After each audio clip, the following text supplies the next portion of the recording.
안녕하세요, 시골의사입니다. 오늘은 무슨 얘기를 또 해볼까 하다가 여름철이고 이러면은 어떤 질병이 많이 늘 것 같습니까?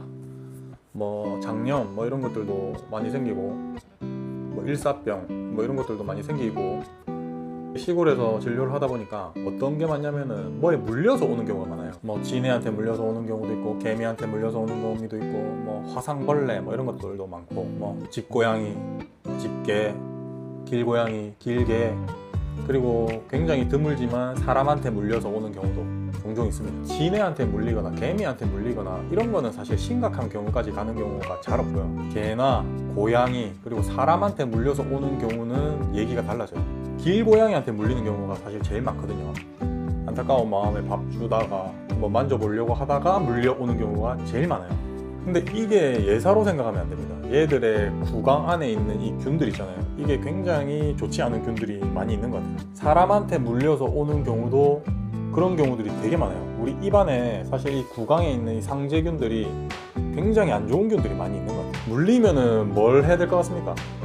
사실 이거는 굉장히 간단한 건데 이걸 안 하고 오는 분들이 많아서 제가 답답해서 말씀을 드리는데, 물렸어요. 그러면은 제일 먼저 짜내야 돼요. 짜내야 돼요. 피를, 물린 위치를. 거기에 만약에 수도가 같은 게 있다 그러면 흐르는 물에 짜내는 게 제일 중요해요. 이게 1차적인 치료법이에요. 이것만 해도 깊은 감염까지는 안 갈 거라고 저는 예상을 하는데, 이거를 안 해요. 물렸다, 피가 난다, 그러면 짜내야 됩니다. 그렇다고 해가지고 빨아먹고 막 이렇게 하시면 안 되고요. 빨아먹으면 여러분 입에 있는 균이 또 들어갈 수도 있잖아. 그리고 여기에 있는 균이 여러분 입을 통해서 들어갈 수도 있잖아요. 그냥 흐르는 물에 짜내면 돼요. 짜내. 피가 아깝다고 생각하지 말고 쭉 짜내세요. 여러분 절대 하면 안 되는 거, 그 어르신들이나 이런 분들은 그 피 난다고 해가지고 여기에 가루, 피 먹는 지혈제 같은 거 뿌려가지고 오시는 분들 있거든요. 그런 거 하시면 안 됩니다. 예. 그 위에다가 막 지혈제를 잔뜩 뿌려가지고 이렇게 오면요, 그거 일 다 닦아내야 돼요. 긁어내야 되고. 그거 얼마나 아프겠어요. 그 위에 절대 지혈제 뿌리지 말고 병원으로 오시면 돼요. 이거 집에 있으면 괜찮겠지 생각하시면 절대 안 됩니다. 그래서 보통은 이렇게 오시면은 항생제하고 화상풍 주사 같은 거를 드립니다. 상처를 봤을 때는 사실 심각해 보이지 않거든요. 근데 이빨이 굉장히 날카롭게 해서 깊게 들어가는 경우들이 있단 말이에요. 그런 경우에는 저 안쪽에서 뼈까지 감염이 생기는 경우들이 종종 있어요. 제가 여러 번 봤어요.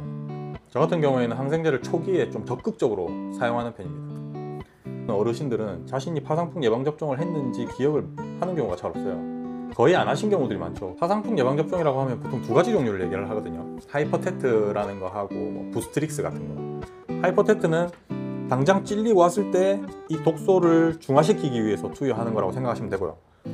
그 다음에 부스트릭스 같은 경우에는 장기적인 파상풍의 항체를 내 몸 안에 만들기 위해서 투여하는 거라고 생각을 하시면 돼요. 어르신들이 어떤 더러운 상처, 뭐 낫이라든지 아니면 뭐 동물에 심하게 물렸다든지 하이퍼테트를 바로 투여를 하고요. 그 다음에 부스트릭스 같은 경우에는 내 몸에 이제 파상풍에 대한 장기적인 면역력을 만들어주기 위해서 투여하는 거다. 특히 길고양이나 길개, 사람한테 물렸다, 바로 피를 조금 짜내라. 그 위에 지혈제 같은 건 뿌리지 않는다. 밴드나 어떤 감을 수 있는 걸로 감아가지고 병원으로 오시면 경과가 훨씬 좋을 것이다. 별거 아닌 것 같은데 굉장히 중요한 상식이니까. 또 여름철 건강관리 잘 하시기를 바라겠습니다. 또 다음에 뵙겠습니다. 시골의사였습니다. 안녕.